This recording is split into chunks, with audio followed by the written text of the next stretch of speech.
Good morning and welcome to another live technical analysis session. We're going to be looking off and starting off with the euro against the US dollar.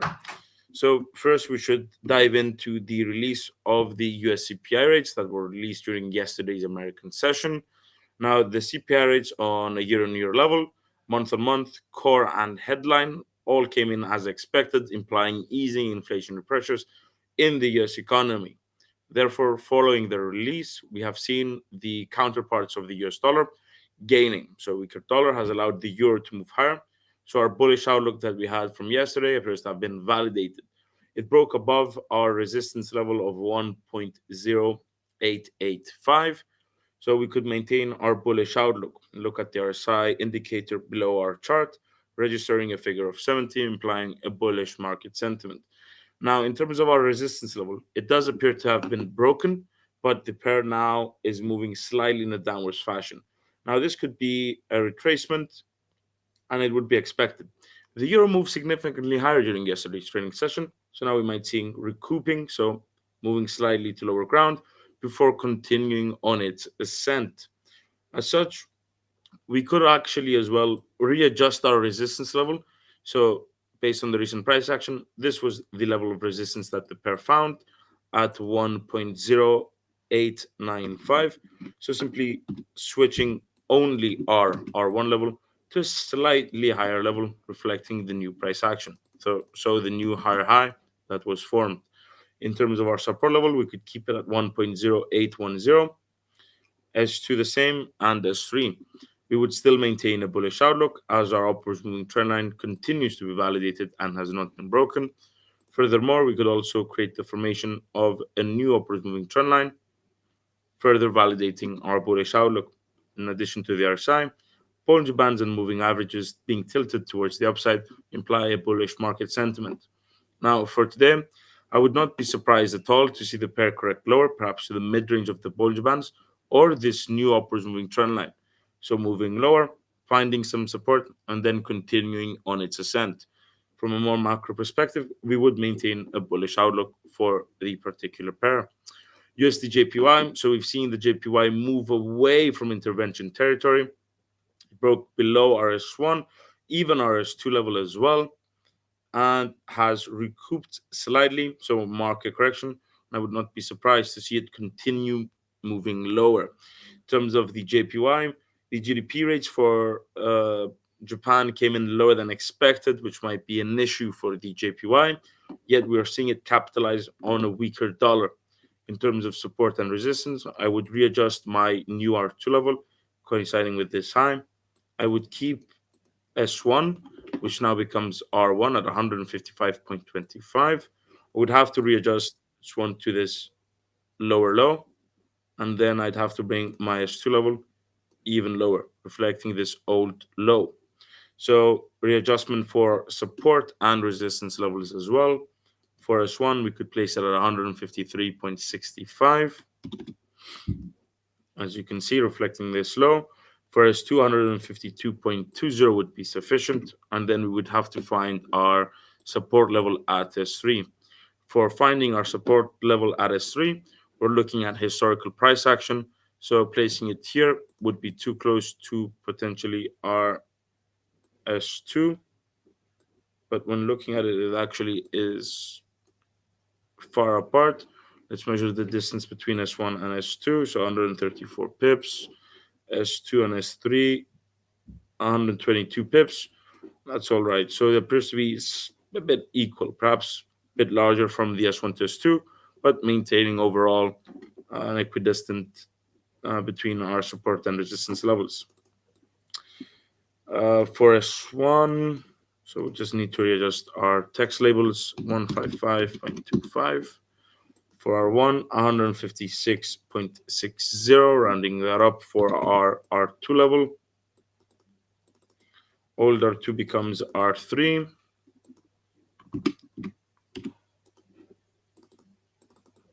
$156.60 for R2.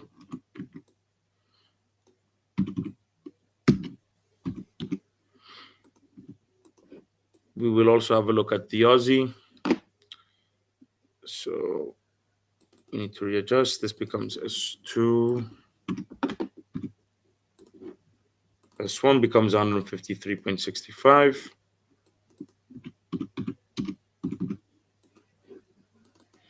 And then S3, 150.90. 50.90. That is for our S3. So we have support and resistance. RSI at 40, implying some bearish market tendencies. Will not be surprised seeing perhaps touching R1 and then continuing on its descent. USD CAD, so Loonie also gaining against the US dollar, breaking below S1 and S2, further reaffirming our bearish outlook for the particular pair. Looking at cable, it is bouncing off our resistance level at R1.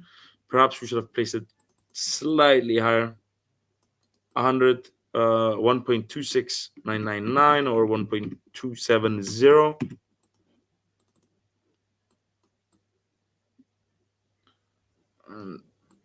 We can keep our resistance and support levels the same, still maintaining a bullish outlook for cable. RSI also at 70, so reflecting the euro's direction against the US dollar, to be precise.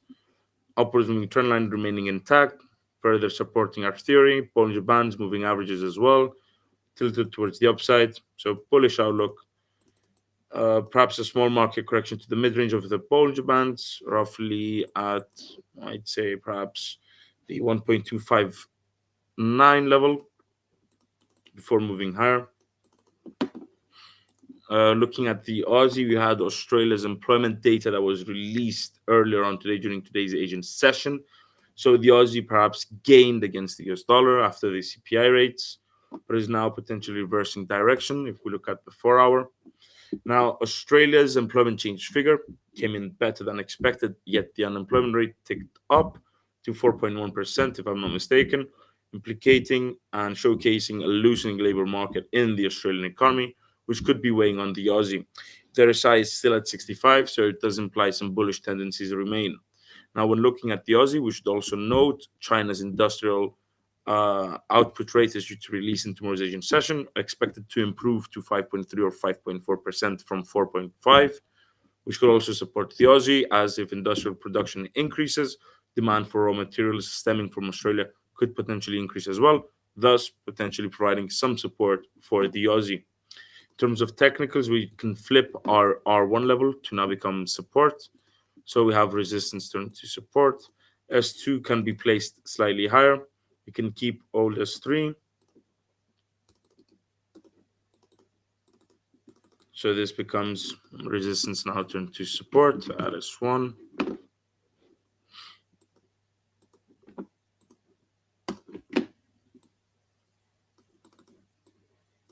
This becomes S2. 0.6555.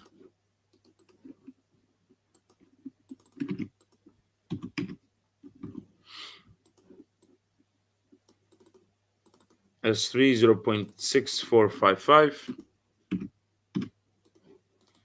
and then we would need R1 readjusted slightly lower, 0.6710, so most recent high.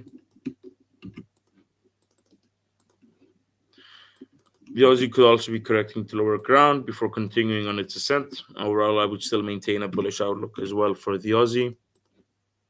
R2 can be brought lower, and we can keep this and perhaps keep it as S3, depending on R2 level. This old low, see validated, too high,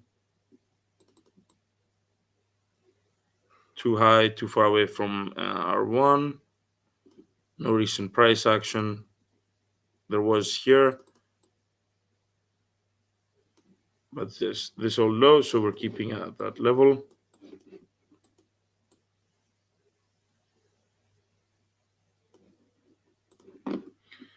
$0.6780 for R2.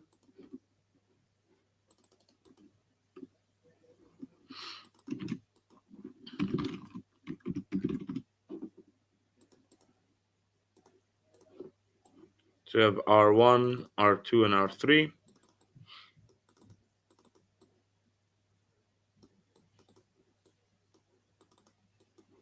S1, S2, and then we have S3. Upwards moving trend line, bullish bands, moving averages. Same thing we've said for the cable, for Euro USD, USD JPY, CAD, etc. Oil, we should readjust RS1 level slightly lower, 76.65. We can keep R1 the same. Appears to be moving in a relatively sideways fashion. June 1st is the meeting for OPEC, as is being reported by various media outlets. So that might be interesting. The EIA weekly crude oil inventories showcased a greater drawdown than what was expected, implying an uptick in demand from US oil consumers in the past week, which may have provided some support for oil's price. During yesterday's trading session, now moving in a relatively sideways fashion, RSI at 50, smoothening of the moving averages and Bollinger Bands further support our hypothesis. We can also use the CCI, the Commodity Channel Index, to see and validate in terms of providing greater confidence that this might indeed be a sideways moving motion between the two. Also supporting our theory for a sideways motion in terms of crude oil. Gold moving higher, so weaker US dollar. Gold appears to be capitalizing on that weakness, having broken above our now resistance turn to support level at 2,375. So resistance turn to support, S1. Old S1 becomes S2, old S2 becomes S3, and we now already have R1, R2, and R3. 2430, 2500, 2550. So 2,550, 2,500, 2,430. Now let's see, had we placed resistance level too close? No, 2,300, 2,430 is the all-time high figure for the precious metal. Resistance turned to support. Bullish outlook for gold. So if the dollar continues to weaken, might see gold moving higher. RSI at 65, so some bullish market tendencies as well. 2375, we can be changing that, just the color. S2 becomes 2285.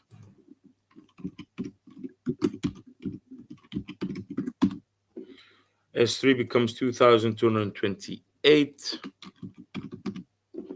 And then we're removing S3. Becomes R1. R2 and R3 are hypothetical resistance levels. We do not have any prior price action to validate that this might indeed be a resistance level. We have simply extrapolated from R1, reflected that higher, and we're also using big figures and round numbers as it might encounter significant resistance at those intervals. But that remains to be seen. 2,550. Upwards motion for gold. Dow Jones, Nasdaq, and the S&P appear. Well, the Dow Jones is on its all-time high. The Nasdaq and S&P have made new all-time high figures. Same with the Nasdaq. Boeing has broken our upwards moving trend line, finding support. Might be preparing to move in a sideways fashion between S1 and R1.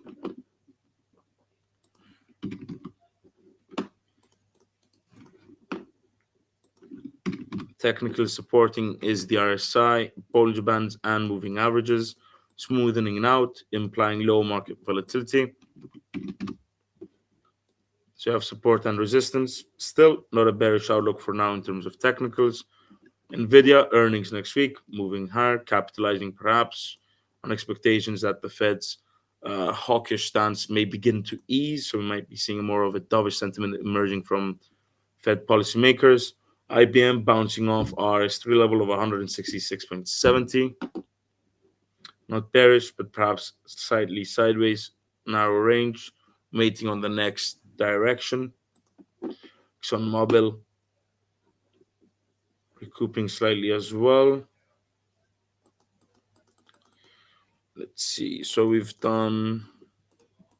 We should do the Nasdaq, S&P. Look at the indexes we have going already. Airbus bouncing off S1, 159. Apple moving higher and higher, taking aim for our old R2 level of 195.30.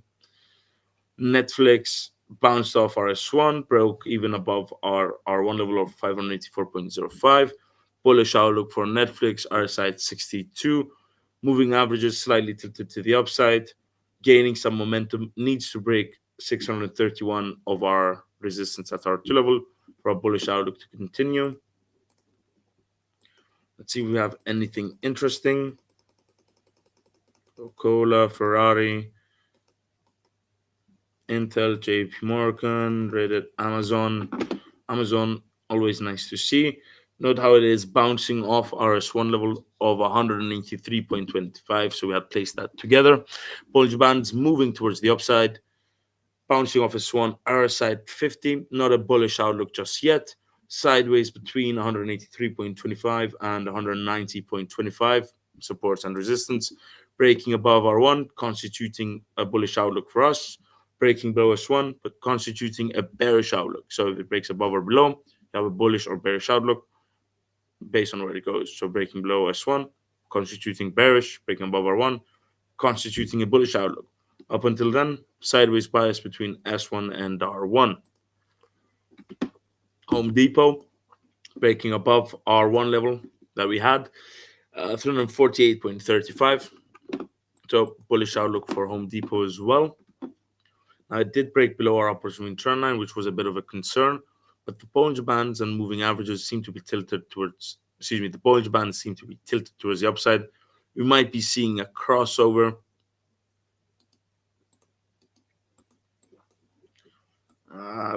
But that has not happened just yet. If the green line crosses below the orange line, so the longer moving average, the longer moving average crosses above the shorter moving average, could constitute a bearish signal as well. But that has not happened for now, finding some support as it has broken above R1. Could correct slightly lower before continuing on its ascent. Our side 60 does imply some bullish tendencies. JP Morgan breaking above R1, bullish outlook, RSI above 70, upwards moving trend line as well. We can place that from here. Or if you want a more macro view, bullish for JP Morgan, taking aim for 207.50. Airbnb breaking below S1, S2, and S3, bearish outlook, RSI at 30, applying a bearish market sentiment, gap significantly lower, erasing gains since February. Now, this happened at the beginning of May, so bearish for Airbnb. Looking at the Kiwi, bullish to capitalizing on a weaker US dollar. So you have the crossing of the moving averages around here, signaling a bullish outlook, recuperating, so correcting to lower ground before moving higher. As we can see from the price action, perhaps down to S1, which was resistance turned to support. Target is 0.6155 as our new R1. Norwegian krona bouncing off 10.65, still bearish, RSI close to 30. Moving averages now being tilted towards the downside, imply a bearish market sentiment. If there is anything in particular you would like to see, feel free to ask. We can have a look at it together. Have Facebook recuperating from their decline. Now this was support, now turned to resistance. Note how the support and resistance levels that we have been placing together seem to be validated on a daily basis. So this was old support. As you can see, it was moving sideways, broke below, now testing it, breaks above, could constitute a bullish outlook as well. Failed to break below, perhaps returning to sideways motion between S1 and R1. Let's see. We could do Apple. Let's do Apple. Let's do the technicals on Apple. So this was resistance turned to support. Purely on that, maintaining a bullish outlook. RSI 70, bullish market sentiment. If you look at the Nasdaq as well, forming new all-time highs, it would make sense that tech stocks might be gaining as well. So Apple, Microsoft, etc., etc. So you have R1, Then you have R2, and we already have an old R3 level. So this is resistance turned to support. This becomes R1.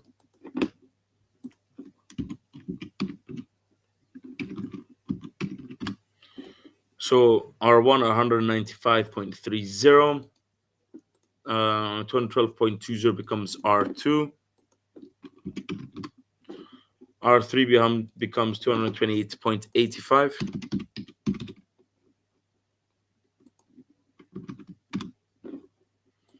Support, new support, resistance to support at 178.53.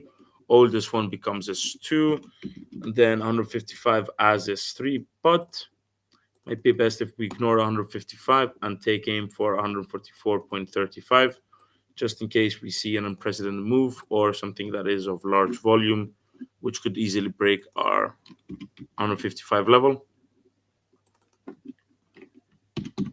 So something lower, and this could be used for a more longer term view. So this is S1, S2, and S3. Upwards moving trend line being formed, potentially inverted hammer, reversal formation. That's nice. Our side 70, bullish outlook for Apple. We are on the daily time frame, excuse me. Nvidia taking aim for 955 R1, support and resistance levels remaining the same. If it does break above R1, bullish outlook, taking aim potentially for 1070. Higher than that, potentially could be 1200. If it does not break above R1, switching for a sideways bias between S1 and R1. Breaks below S1, constituting a bearish outlook, taking aim for S2, 746.10.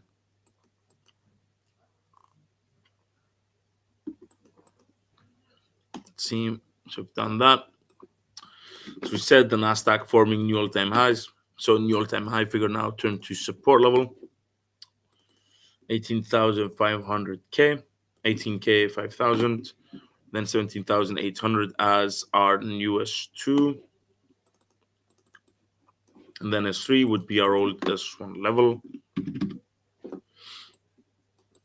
Now, in order to find the next hypothetical resistance level, we have it at 19,300. We will be extrapolating the distance between S1 and S2 and then reflecting that higher. So it is between S1 and S2, 64227. Let's see.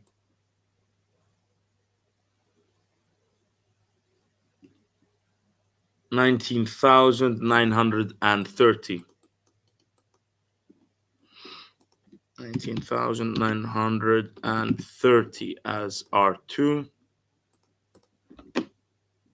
That is a bit close. Okay. And then the distance between S2 and S3, 820420.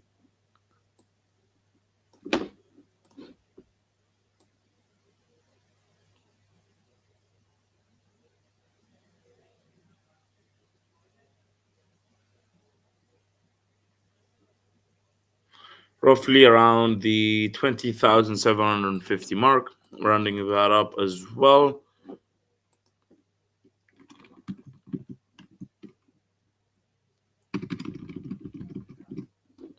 Actually, let's see that again.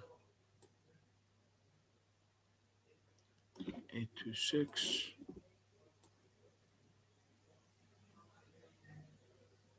So, yep, 20,750.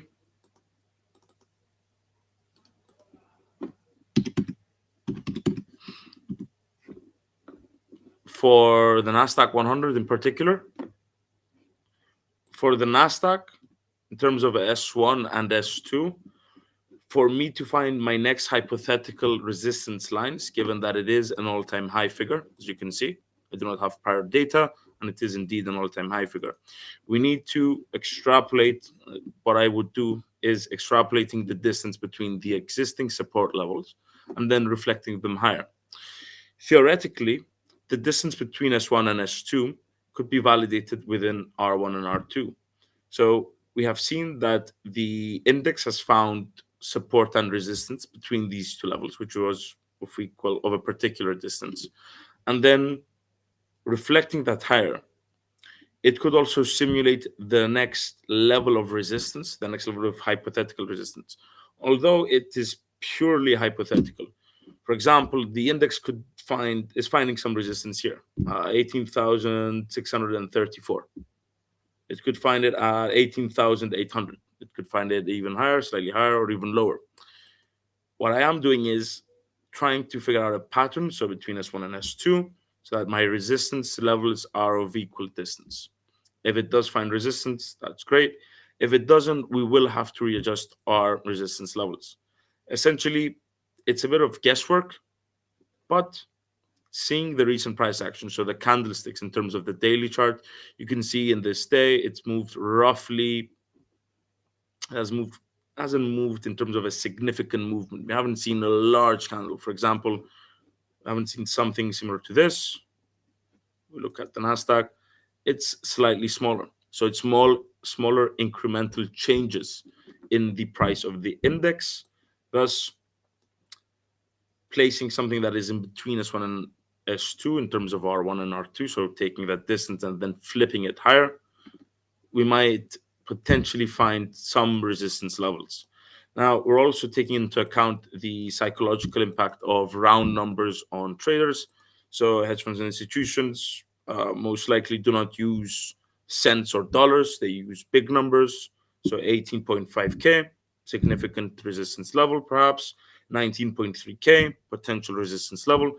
18.5, and then 19,930, or we could put it at 19,900, and that might be even a better resistance level. And then we wait and see. So we want to wait and see the index forming a new higher high. So that is a center candle and then accompanied by two candles at a lower point. For example, this formation here. So the one in the middle being higher than the left shoulder and the right shoulder, forming a high. And then we would see, yes, indeed, there appears to be an accumulation of sell orders, which we are waiting to be seen. And then that would be our new R1. Measure the distance once again between these support levels and then flipping them higher, or seeing the distance the price action has traveled and then finding the next potential resistance levels. So we could put R2 at 19,900, which would be around figure as we discussed before. It's close to R1, but once again, we are in uncharted territory. So it is indeed, say, a bit of guesswork. And then 20,800, big figure as well. We can find potentially R3, but we do need to see the data moving higher. Now, in the upcoming week, we're not seeing any major financial releases from the US being released. You're welcome. So the US dollar might cede control to other pairs, so the euro, the loonie, etc. For looking at the indexes, in particular the Nasdaq, I would look at Nvidia's earnings next week. So Nvidia, I could say that itself is propping up the Nasdaq as well. So it's moving high. Let's see. We had Nvidia's chart before. So moving Nvidia could potentially impact the Nasdaq as well. It is a tech stock. It is included, Magic 6. So the earnings of Nvidia next week could potentially influence the indexes' direction. So for next week, if you're looking at the Nasdaq 100, I would be looking at Nvidia as well, which appears to be moving in upwards fashion.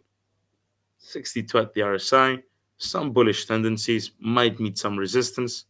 955. So if you're looking at the Nasdaq 100, Nvidia is the stock to watch for me next week.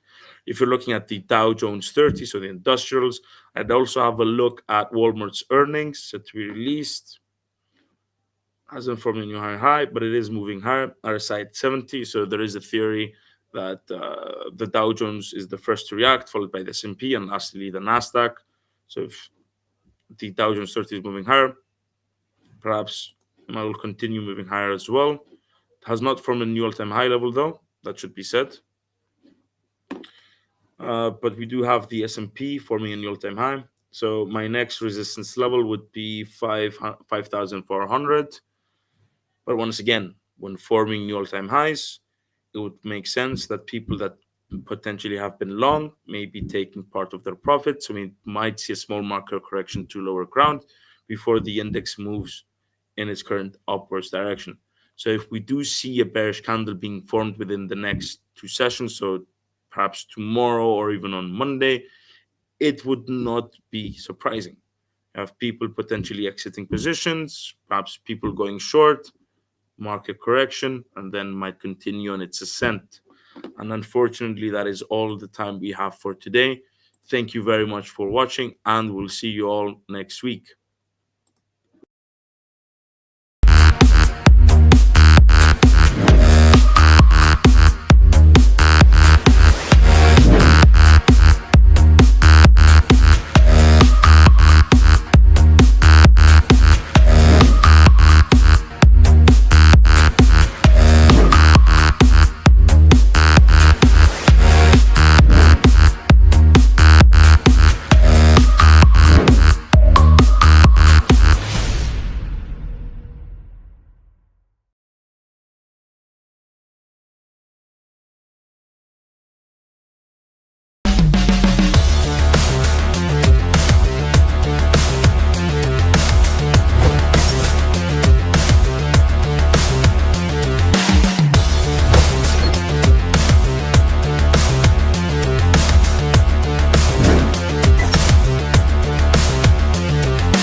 Webinar. So today we'll be on to our third part of our trade management series on idea invalidation. Okay, so as per usual, before we get started, just a disclaimer and risk warning. So our products are traded on margin and carry a high level of risk, and it is possible to lose all your capital. These products may not be suitable for everyone, and you should ensure that you understand the risks involved. So disclaimer, the information in this webinar should not be considered investment advice and or an investment recommendation, but instead educational material only. This material is just the personal opinion of the author, and the client's investment objectives and risk tolerance have not been considered. IronFX is not responsible for any loss arising from any information contained herein, and redistribution of the material is strictly prohibited. Okay, so I'm Melanie and I'll be your speaker for today. I'm an investment analyst from Everest Fortune Group, who were finalist for Best FX and Equity Research in the years 2019 to 2021. So here's our agenda for today. We'll do a brief recap on the first two parts of our trade management series. So that would be the anatomy of a trade, take profit, stop loss placement, partial profit, and then we'll get into this week's concepts on idea invalidation, and I will go through a couple of examples.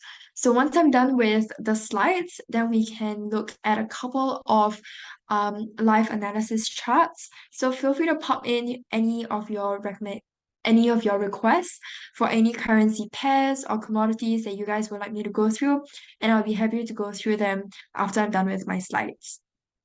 Okay, feel free to pop in any questions you have into the chat as well. Any questions at all throughout the webinar, and I'll be happy to answer them as well. Okay, so let's go ahead and get started.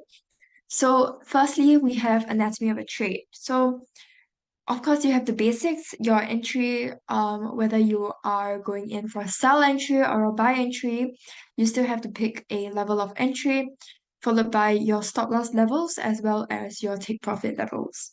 Okay, and then we get into our trade management part of the trade, which is the break even, the partial profit, trading stop losses, as well as idea invalidation, which is what we'll be going through today. So just a recap of where you should place your take profit as well as stop loss. So firstly, we have in this example, we are looking at a buy sell entry as you see because our take profit um is a support level over here, right? So our entry will probably be somewhere in the middle here, and then we're going in for a sell towards our take profit. Okay, so for this example, our take profit is placed before or above our major resistance area, whereas our stop loss is placed above or beyond a major resistance area. Okay, so maybe I'll just show you guys.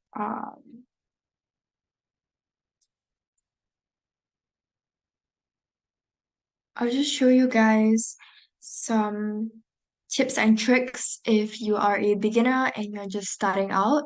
Okay, so you can look at the Forex Army. So we have a couple of guides over here. Okay, you can look at the trading guides. Ooh, okay. So if you're not too familiar with Fibonacci as well, we have a pretty in-depth explanation here. Okay, and just some pretty basic but important things to take note of if you're just starting out with technical analysis. So over here, we are focusing on Fibonacci, but let me show you. Yeah, so this is typically what we recommend. Okay, even, oh, okay. So even if you are talking about a major resistance area, it doesn't have to be a Fibonacci confluence per se, just as long as it's a major resistance area that you have identified. Okay, you would place your take profit before a big confluence area, and then your stop loss will be placed beyond it. So in this example that we're looking at, we're going in for a buy entry. So you can see this is how we typically would recommend you to place it. So your take profit would be um, right before your major resistance area. Your stop loss would be under it. Okay, whereas in this previous example, since we're going in for a sell entry, similarly your take profit will be before, but in this case it would obviously be above the major resistance area, and your stop loss area would be up above it as well. Okay, since it's beyond the major resistance area. Okay, okay. Yep, so you can go ahead and take a look at this website. Feel free to explore. We have some examples, some trading guides for you to take note of, and support and resistance, some MT4 installation guides as well. Okay, and trading tools. So you can go and explore that on your own. Okay, so next, this is what we went through last week. So last week we went through break evens and partial profits. So if you missed that, I'm just going to briefly go through what exactly a break even and partial profit is. So starting off with break even, it's a level where you are in profit and recognize that there is a risk of reversal, which means there's a chance that price will hit back to your entry or even worse, perhaps your stop loss, right? So it's basically you saying that if I'm right, price will go all the way to my target, but if I'm wrong, I will get out. Okay. So here in this example, our entry level is this blue line here, and it's in line with this double swing high resistance area. So this is our entry level because price has broken out of this swing high resistance. Okay, wait, let me just make sure that okay. Okay, great. You guys can see my screen. Okay. So, what was I saying? So price has broken out of this double swing high resistance, and this is our buy entry level. Okay, so it's testing this level a bit, and then you can see that it's triggered our break even level, which is at this swing high level. Okay, so it's triggered this level and it's reversing back to our stop loss, or rather to our entry. So originally this level here is our entry, but then and our stop loss is way below over here, right? But because we noticed this reversal, because of this break even, right? So once price is reversed off of the break even, then we want to quickly move our stop loss over to our entry so that even if price does reverse back down, at least we get out of the trade at break even and protect our position. Okay, so if in this case it doesn't really affect your take profit because at the end of the day your take profit is still here at this green highlighted area.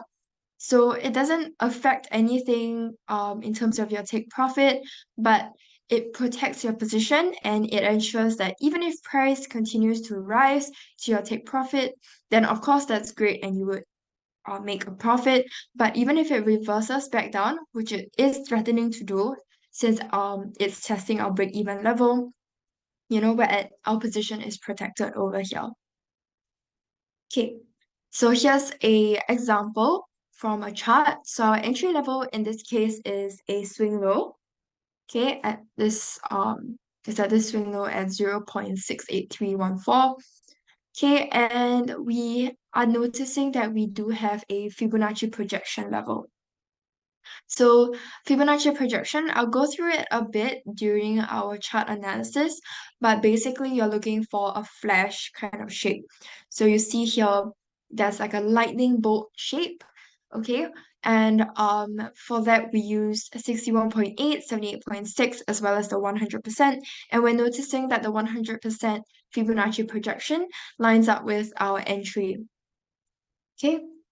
So we're expecting price to bounce off of our entry and hit towards our take profit. Our stop loss is placed at this swing low and our take profit is placed at this swing high here. Okay.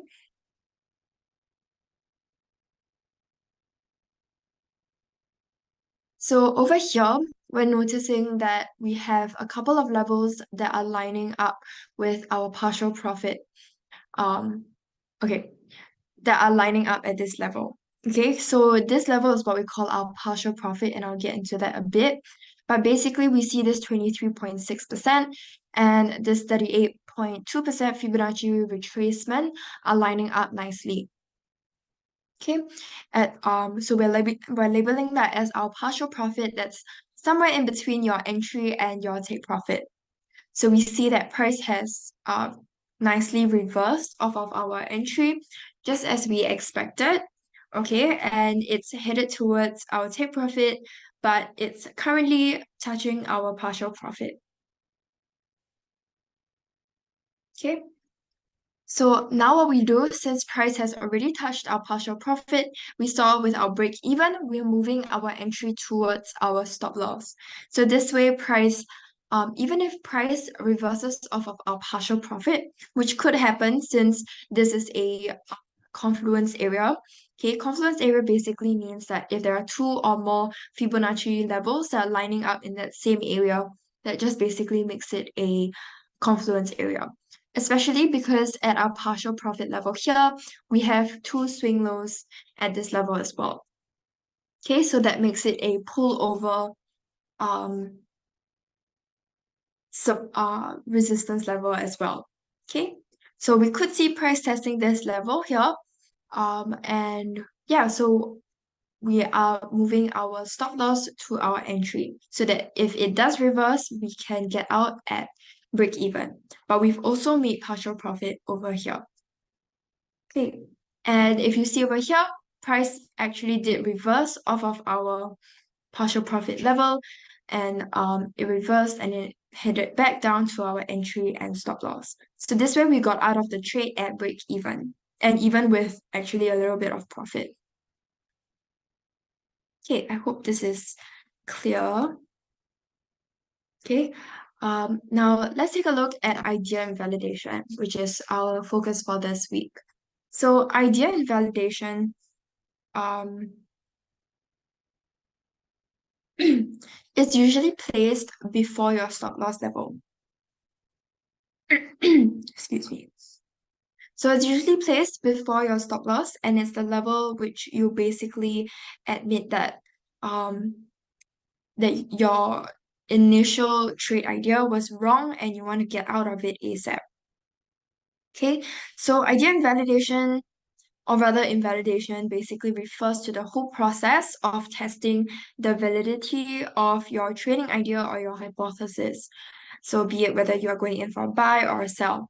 So it involves analyzing the market data, market conditions, and then in order to determine whether the idea is likely to result in profits or not. So if the analysis shows that the idea is unlikely to be profitable, then it's considered invalid, and then you as a trader may choose to discard it or modify it. So the goal of idea validation is to reduce the risk of making poor trades and increase the chances of success by only pursuing valid and well-researched trading ideas. So um let's go through this example here. Okay. So in this case, we are placing our idea validation below our stop loss line here. Okay. And our entry is at similarly at this swing high, uh, double swing high resistance. Okay. And we're going in for a sell entry. Um, yeah, we're going in for a sell. And we're hoping for price to drop all the way down to our take profit over here.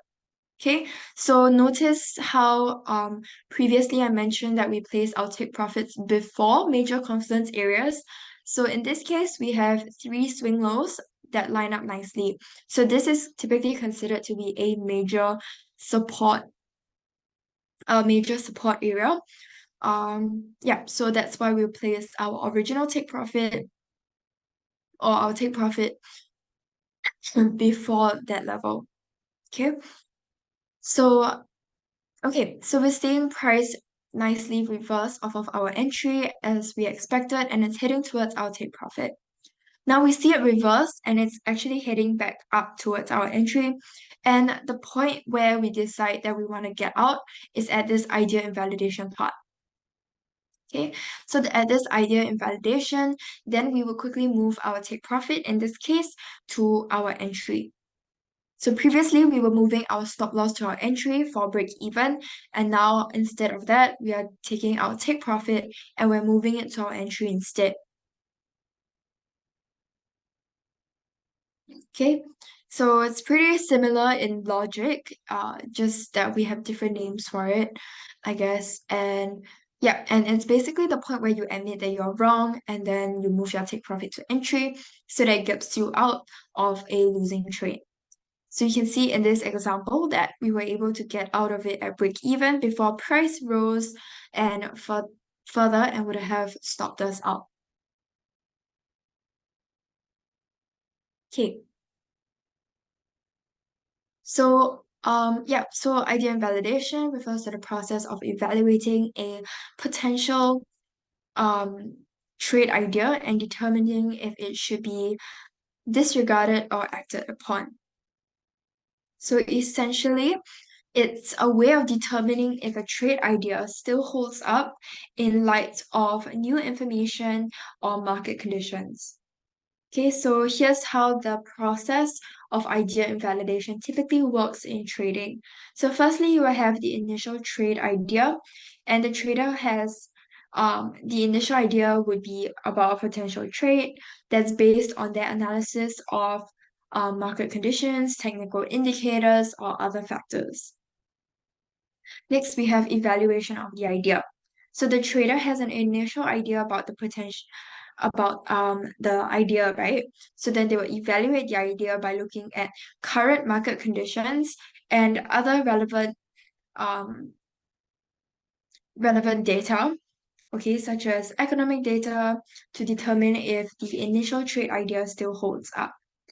Now, the invalidation criteria, the trader then establishes criteria for invalidating the trade idea, such as specific price levels or market conditions that would cause them to reconsider the trade. Next, we have monitoring.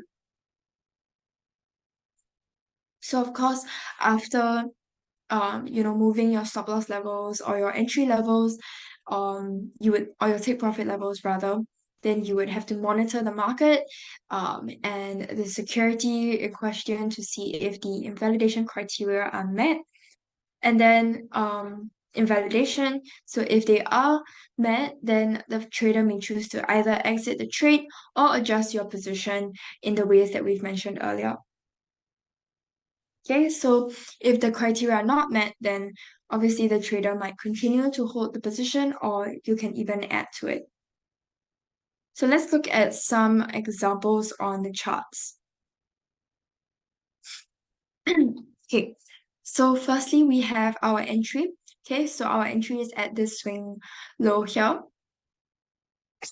Excuse me. So our entry is at this swing low here, and our take profit is placed at this overlap level.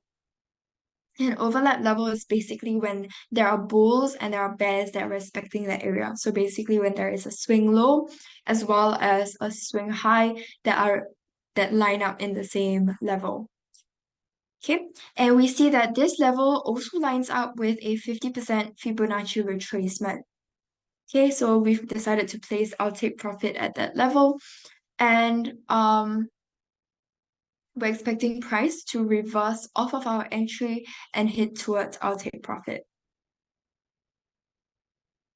Okay, so it's heading down towards our entry. Okay, now this is what we call a Fibonacci extension. Okay, so the 127.2% is a Fibonacci extension, or what we call a Nike tick. So I'll get into this in a little bit. But basically you are looking for the shape of a Nike tick. As you can see over here, the V shape is inverted. So this is an inverted Nike tick shape. So we're the 127 lines up with a minus 27.2. And this minus 27.2 is what we call a Fibonacci expansion. So for Fibonacci expansion, we are looking for, like the Fibonacci projection, we're looking for flash shape or a lightning bolt shape. Okay, which you can kind of see over here as well. So minus 27.2 lines up with this 127.2. Okay, so this is an area that we are keeping an eye out for and placing our stop loss below. Okay, so our stop loss, as I mentioned earlier, we place our stop loss beyond any confluence areas. So that's why we're placing our stop loss not at that level specifically, but below it. Okay, and we're noticing here as well that this 50% Fibonacci retracement also lines up nicely with a take profit. So we have two levels lining up with this overlap level at our take profit, which makes it pretty significant. Okay, now our idea and validation level is placed exactly at that level since our stop loss is placed below it. Okay. So now we see price has broken out of our entry. Okay, it hasn't really bounced off of our entry as we expected it to. In fact, it broke out of it and it actually dropped towards our idea invalidation. Not as low as our stop loss yet, but our idea invalidation level is definitely triggered. Okay, so what we do now is we move our take profit to our entry. Okay, so this way we can minimize losses and get out of a losing trade. So you can see here, we're moving our take profit to our entry. Okay. And then once price has continued to rise from our idea and validation level, okay, it's rising to our take profit level or our original entry level, and we got out at break even. Okay, and you can see if we had continued to place our take profit over here, right? We would have gotten stopped out. Okay.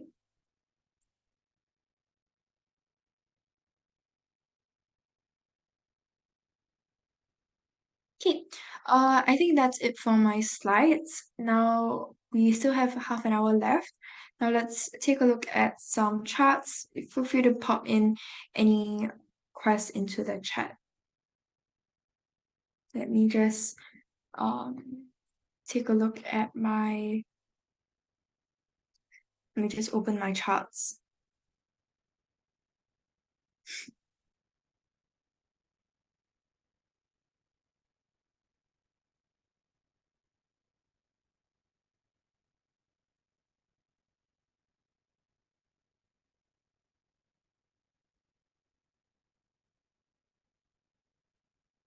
Okay, let's see. Okay, we can take a look at AUD.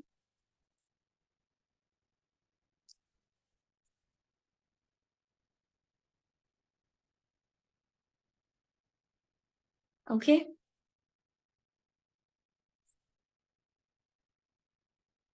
Okay. Yeah, let's go ahead and take a look at AUD on a weekly time frame first.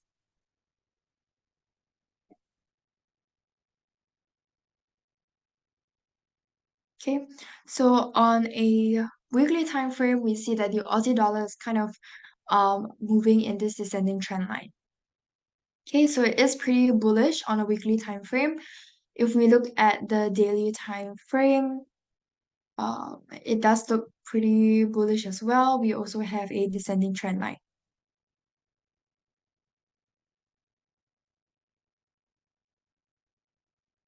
Okay, we might even have a trend channel here.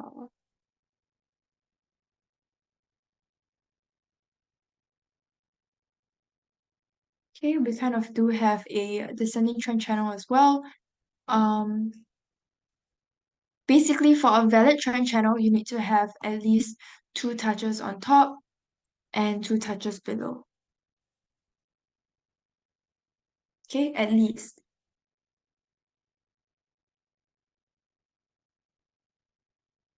Okay, now let's look at 4 hours.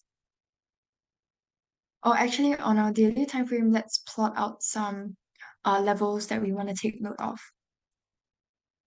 Okay, so this will be my first resistance at this level here. And then my first support maybe just here. And this is a overlap level as well because we have a swing low here. Ooh, okay. So this is the reason why we want to pull it back as far as we can so that we can see how many times price has tested this level before. So I have one swing high here, swing low here, and a couple of swing highs here as well. So pretty significant level there. And next I'll just place my second support below here. Okay, I have a question. How do you trade the news?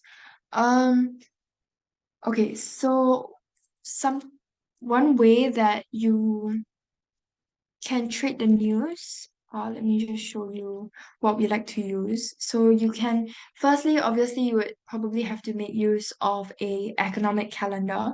So there are a lot of economic calendars out there in the market. One that we like to use is Forex Factory. So I'll just show you guys Forex Factory, I guess. Can you guys see my screen? Yes, okay. So yeah, so I like to look at Forex Factory and then you can take a look at all of the news events for the week, apply settings. Okay, and I am only looking at the high impact events here. Okay, but you can click on this green filter here and it'll give you all of the low, medium, and high impact events. And you can control which currencies you are looking at as well and the different event types. Okay, so tell you the previous data release, the forecasted release, and then once the data is actually out, it will also give you the actual value. So you can see all of the events for this coming week over here, just at one glance. If you are interested, there are a couple of forums as well, so you can take a look at investor sentiment as well as other traders' thoughts. And then you can look at the news from the different news articles and news outlets.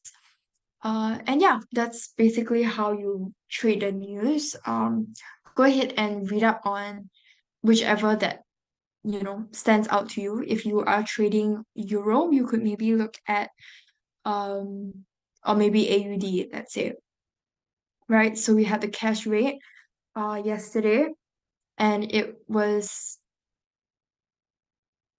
the cash rate was released at 4.35%.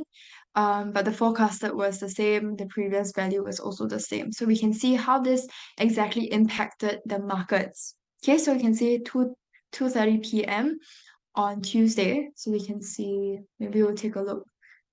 2:30 on Tuesday. Let's look at our 4-hour time frame instead.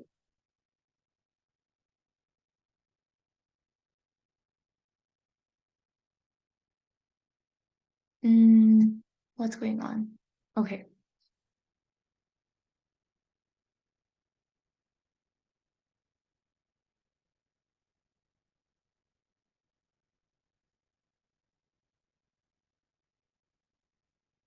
Sorry, I'm not sure what's going on with my laptop. Okay, got it. So 2:30.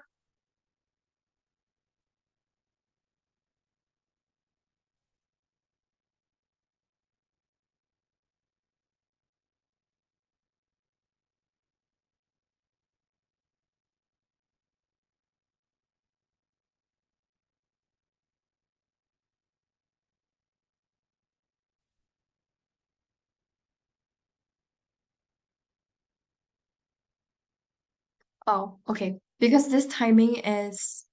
um the timing is a little bit different. Okay. On my trading view and on my Forex factory. So it doesn't really link up.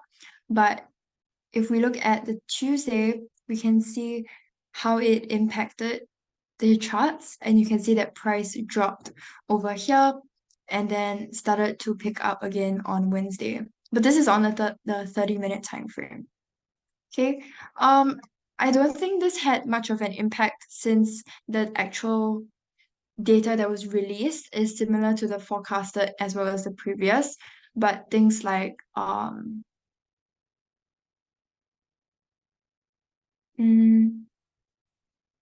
if you look at the CPI, maybe if we look at Swiss franc in a bit, it was slightly lower than the forecasted. So we can look at how that impacted as well. But yeah, that's basically how you can make use of the news to trade. Yeah, feel free to just copy the names of whichever news event that you're looking for into Google, and then look for um, an explanation on what you are expecting, what the investor sentiments are about um, the investor sentiments, but of course also the governments, um, what they are expecting to do as well. Okay, yeah. Uh, yeah. Let's get back to our 4-hour time frame.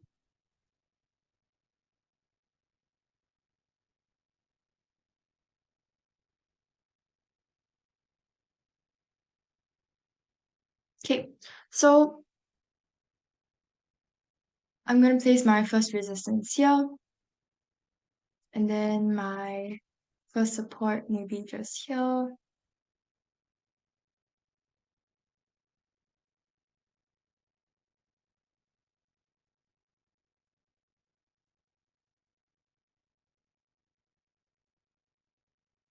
And then I think I'll place a first resistance, an intermediate resistance here.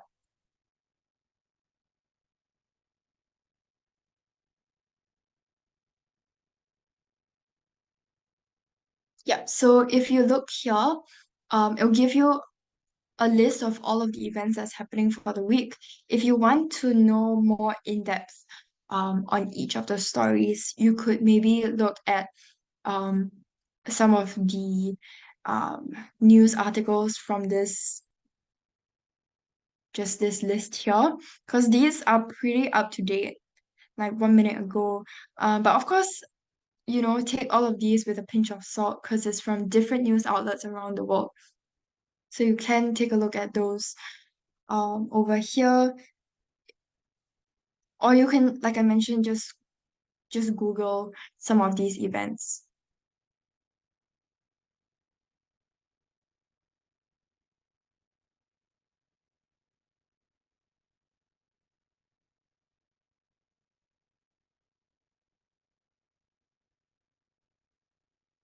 No, these happen weekly. So it's it's throughout it's basically every week.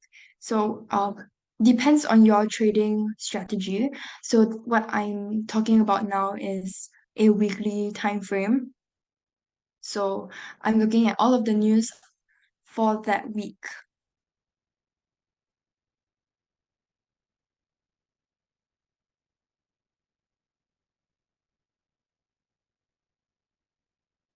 Yeah, I hope I'm understanding your question. Okay, so this is my intermediate level of resistance here. Um, Now let's go in with some Fibonacci levels. Okay, so I have a 23.6% Fibonacci retracement that lines up with my intermediate level. Uh,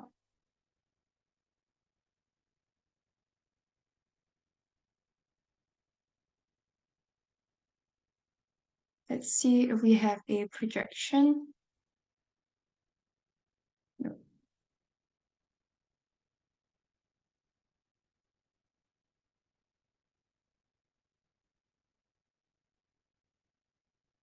Okay, I have another retracement here.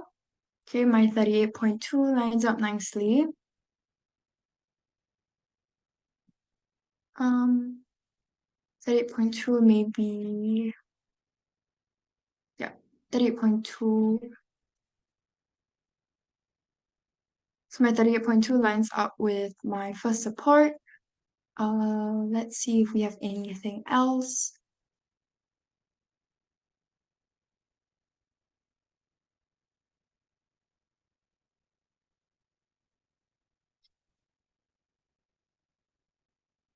Okay, my 61.8 Fibonacci projection lines up with um, my first resistance. Okay, so they don't really have to line up exactly because these tend to be areas more so than levels, than specific levels. Okay, and I personally don't like the 0 and 100% because I find it a bit messy. Okay, so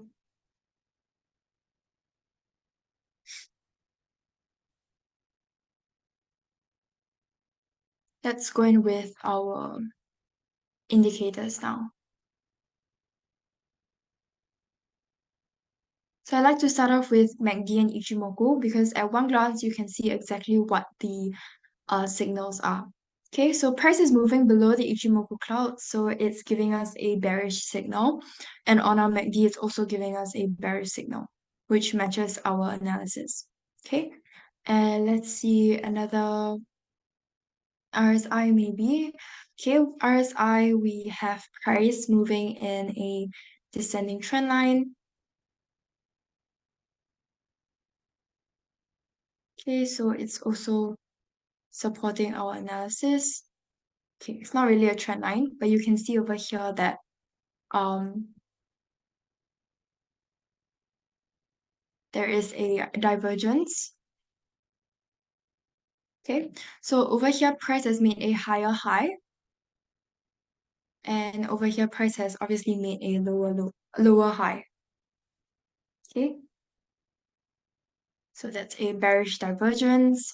Also supports our analysis, and maybe let's look at Bollinger. Okay, Bollinger isn't really telling us much. Let's look at stochastic. Okay, stochastic isn't telling us much either. Okay. Okay, so we're going for a sell from this intermediate resistance towards our first support. And if you're looking for maybe another sell,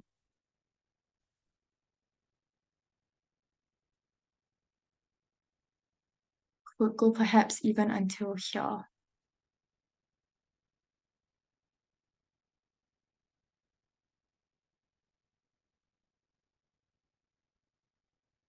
Mm, okay, because price has tested this level many times in the past, as you can see.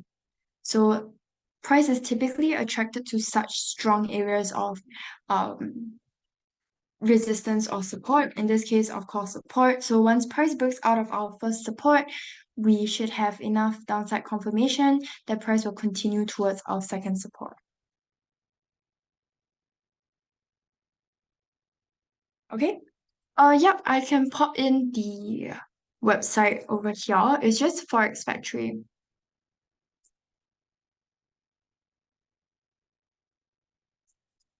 Yeah, so this is just for you guys to look at, all of the weekly news events or however long you want that's scheduled for that week or month. Okay, okay, let's look at another chart. I think I mentioned earlier that we'll look at Swiss. Oh, okay. So let's start off by looking at our weekly time frame. You can see it's also pretty bearish on our weekly time frame. On our daily time frame, it's pretty bearish as well. Let's look at 4 hours, also pretty bearish. Okay, and we typically would recommend to continue to follow the trend. So if it's a downtrend, then we will going for a sell. Uptrend, of course, we're going for a buy.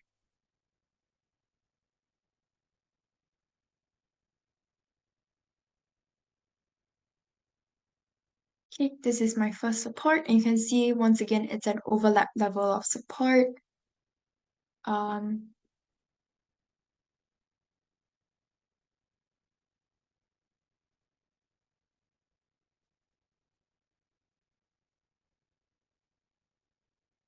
okay, and here I have my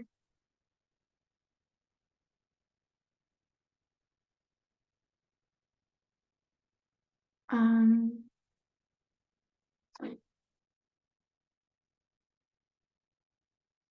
yeah, here I have my first resistance.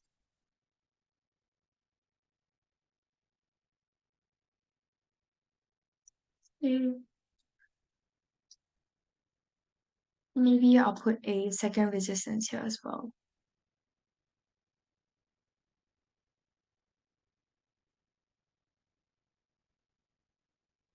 Okay, so now I am going to see if I have any retracement levels that line up. Okay, and I have my 23.6 and 30.2. Let's see what else we have.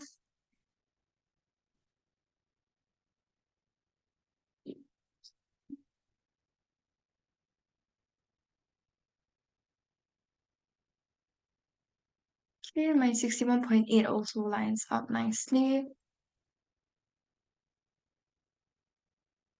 Mm,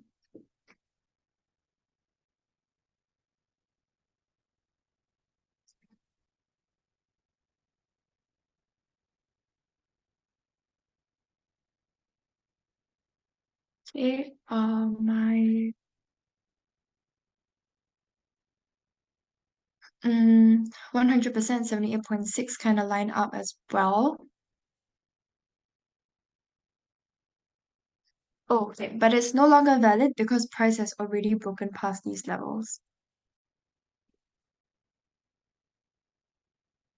Okay, so earlier I mentioned a Nike tick shape, so I just want to show you guys an example. So as you can see here, this is an inverted Nike tick. A upright Nike tick will look something like this. So you want to make sure that price surpasses 100% of the head of the tick before you use this method, this Fibonacci extension. Okay, so for Fibonacci extension, we use the levels that are greater than 100.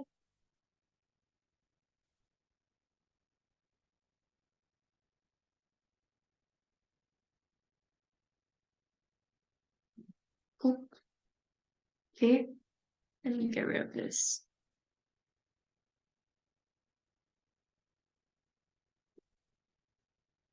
And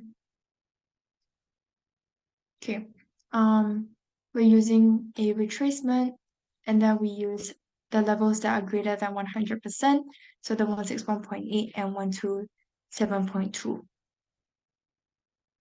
Okay, and you can see that it lines up nicely with our second resistance and first resistance, but because you can see that price has already broken past these levels, so these are not valid. Okay, just wanted to show you guys an example of that. Okay, now let's look at some indicators. So price is moving below our Ichimoku cloud, so it supports our bearish bias, and our MACD is giving us bullish, so we're going to remove that. Let's look at RSI. Um,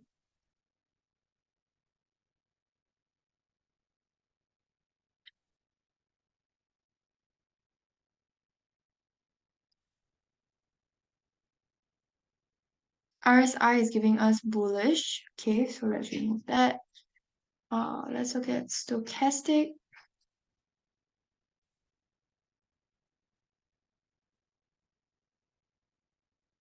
Okay, stochastic is kind of not telling us anything. Let's look at our moving averages.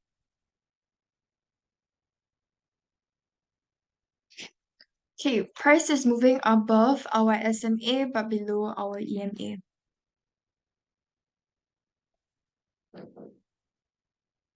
Okay, so it's bearish on our EMA but not our SMA. Now let's look at Bollinger Bands. Okay, it's bouncing off of the top band of or the upper band of the Bollinger Band, so that it does support our analysis. Okay, I think that's it for this chart.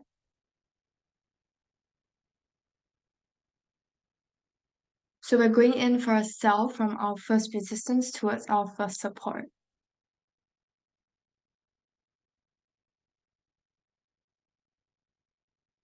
Okay.